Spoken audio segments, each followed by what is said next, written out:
Hello everybody, Tahoe Yak Fisher here.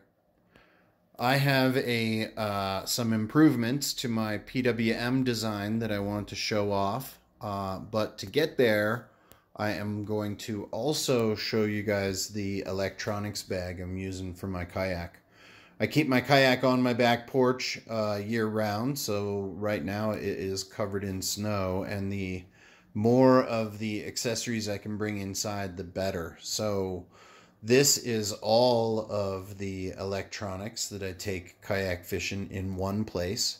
So let's pop it open and take a look. All right, so being a camera bag, it is all Velcro padded partitions, so I was able to set it up exactly how I want it. We've got my GoPro camera, there's a microphone under there too, my Akaso camera, my little Bluetooth speaker for listening to music on the water. Here is my PWM speed control, which we are going to get out here in a minute. This is just some tools and stuff. My fish finder fits in there with the mount and everything. So nicely protected, padded, everything I need to go kayaking, all the electronics in one spot. I've got some accessories here. I've got camera batteries here. Even the lid here's got the owner's manuals just in case I need to check how to change a setting or something like that. But we are going to take a look at my new speed control. Pop the Velcro here and it will pop right out of the backpack. We have still used the RAM mount, but you can see the major improvement. I have installed a standard red ripcord kill switch. I have moved the switches around a bit and ditched the heatsink on the lid here. So I'm just going to get this backpack out of the way. All right, you guys. So this thing is not getting hot at all. It's not even getting warm. So I decided to forego the heatsink built into the lid. More waterproof, lighter weight, that sort of thing.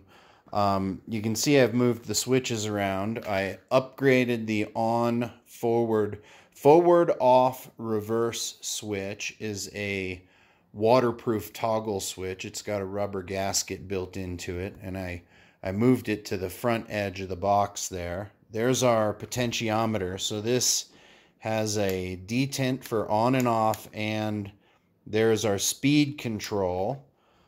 Same silicone wires and SAE plugs I had on the last one, but built into the box here, our ripcord kill switch is actually built into this on-off switch, forward-reverse switch. So it kills the kayak in both forward and reverse by pulling that cord, pulling this. So this mounts to the chair right to my right on the ram ball. I will be able to attach this to my life jacket. If I should manage to fall out of the boat, the motor is going to cut out no matter what.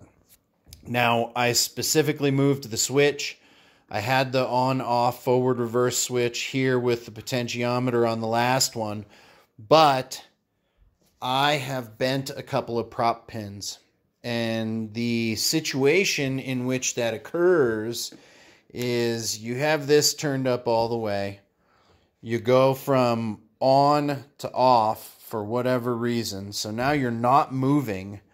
The motor is still turned up all the way. And you flick the boat on again.